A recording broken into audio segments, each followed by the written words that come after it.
Salut, c'est Jérémy, j'espère que tu vas bien. Aujourd'hui, on va s'intéresser à la crypto de Polygon. Donc le Matic qui va bientôt devenir le Pol. On va regarder à quoi ressemble le graphique, où est-ce qu'on peut se positionner si on a prévu de l'acheter, et bien sûr à quel target les revendre. Je vais rentrer tous mes chiffres dans le crypto planner. On va simuler le fait d'acheter 500 $. Et on va essayer de voir combien de dollars on peut gagner sur l'affaire. Allez, c'est parti. Donc le réseau Polygon, c'est un réseau de Layer 2 de Ethereum. Ça a été le premier Layer 2, il est arrivé en 2020, et depuis, il a eu beaucoup de concurrence.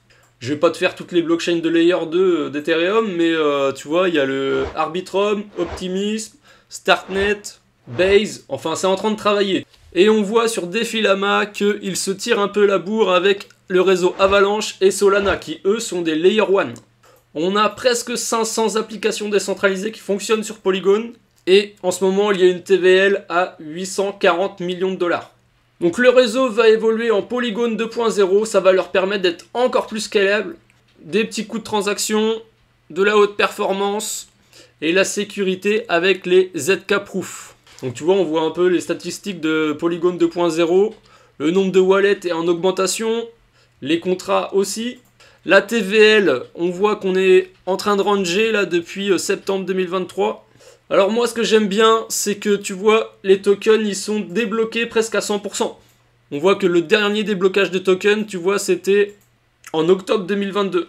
Donc ça veut dire qu'il n'y a plus d'inflation. Donc ça c'est pas mal. Et bien sûr, en marketing, ils sont pas mauvais. Tu vois, leur site il est propre.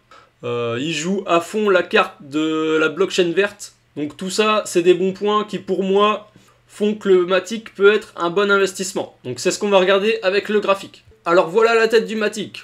Donc tu vois, comme je te disais, le réseau il a été lancé en 2019. On a rangé à 5 centimes, en dessous des 5 centimes jusqu'à 2021. Et après ça a été l'explosion. Défi Summer, tout ça. Entre parenthèses, moi je me suis gavé sur ce token. J'ai réussi à me positionner à la cassure. Tu vois, juste ici, franchement, ça a été l'un de mes plus beaux trades de ma vie. Donc je vais pas te raconter l'histoire, mais bon, il a fallu prendre des profits dans la montée. Tu vois, j'ai vendu à 25 centimes, je m'en souviens. J'avais fait un x5, c'était déjà extraordinaire. Et depuis, le Matic, il est jamais revenu, quoi. Donc, comme je te dis que des fois, il faut savoir tenir les positions, c'est pas pour rien. Mais bon, j'ai aussi vendu plus haut, donc il n'y avait pas de souci. Je suis retombé sur mes pattes, t'inquiète pas.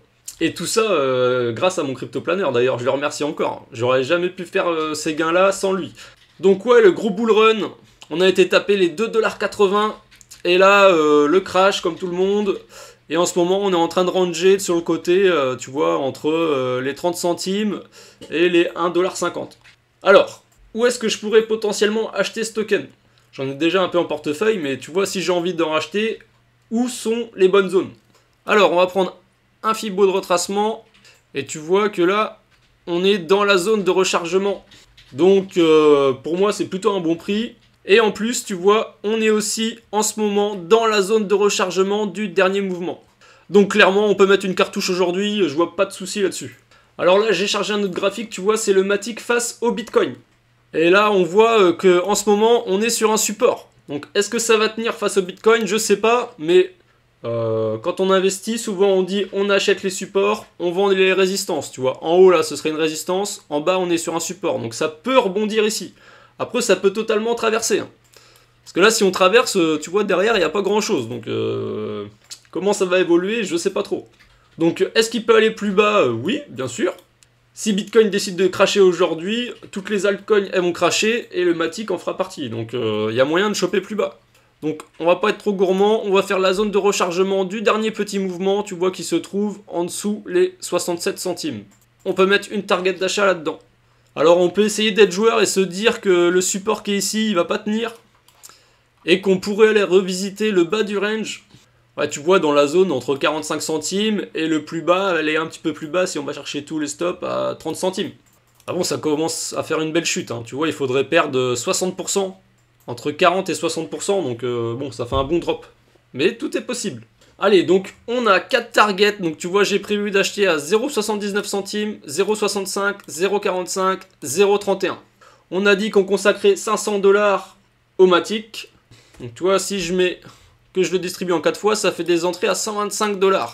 Le truc qui me dérange, c'est que tu vois, les 0,31 et les 0,45, on va peut-être y aller, mais j'estime qu'on a peut-être un peu moins de probabilité d'y aller. Donc, j'aimerais bien allouer une somme différente des 125 $.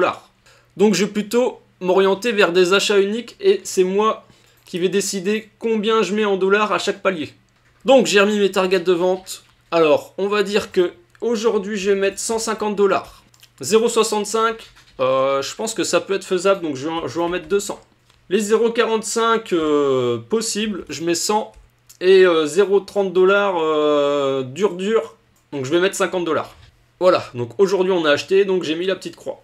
Et pour simuler, j'en mets une autre aussi à 65 centimes, parce que c'est probable. Au pire, si ça vient pas les chercher, j'enlèverai ma validation. Donc si le cours il descend à 65 centimes, eh bien ça fait que j'en aurais acheté presque 500 Matic. Pour un coût à 350 $, prix moyen d'achat 0,70. Alors maintenant on va regarder à quel target on peut vendre. Alors là, je vais tracer un Fibonacci du plus haut au plus bas. Tu vois, en février 2023, on est venu chercher le premier arrêt. Et on s'est arrêté là et on s'est retourné. Donc tu vois, des fois, quand je te dis de prendre des profits sur le premier arrêt, c'est pas pour rien. Hein. Parce que ouais, tu vois plein de coins qui montent comme des fusées, mais il y en a qui s'arrêtent là. Donc là, on a déjà été tester le premier arrêt. Je pense que c'est carrément possible d'aller retrouver le haut du range. Ensuite, eh ben, la zone de rechargement de short. On peut taper là-dedans. Donc entre 1,95 et 2,40. Allez, je vais plutôt la mettre à 1,95. Comme ça, on va vendre avant les 2 $. C'est pas mal. Alors, est-ce que Matic, il peut aller chercher un nouvel ATH? J'ai envie de te dire, c'est possible. Ça risque d'être dur avec tous les concurrents qu'on voit arriver. Mais on va rester optimiste. Et on va aller chercher des extensions, bien sûr. Donc, on peut aller chercher, tu vois, avant les 3 $, ce serait pas trop mal. Donc, aller à 2,95, on va aller chercher l'ATH. Avant les 4 $, je pense que c'est pas trop mal aussi. 3,95, allez hop. Toute la garage zone ici. Donc, entre 161,8 et 200. À 5 $, tu vois, 5 $, chiffre rond psychologique. Donc, on va vendre avant. On va mettre, aller à 4,80. Et après, 2,61,8, 3,61,8, bon. Allez, je les mets, et on va pas prendre beaucoup de profit ici. Ce sera un moonbag, on va dire. Alors, j'ai reporté mes targets de vente dans mon crypto-planner. Donc, tu vois, c'est ce que je te disais, ça me fait 8 TP. Et le dernier TP, il est avant les 10 $. Donc, est-ce que le Matic, un jour, il ira à 10 $? Je sais pas. Mais si on y va, on va faire des sacrés gains. Bon, comme je t'ai dit, les 261 et les 361, j'y crois moyennement. Donc, on va juste vendre 5%. 1,32 c'est assez probable je pense, donc on va vendre 10%. 1,95 $ et 2,30 $, ça correspond à la zone de rechargement de short.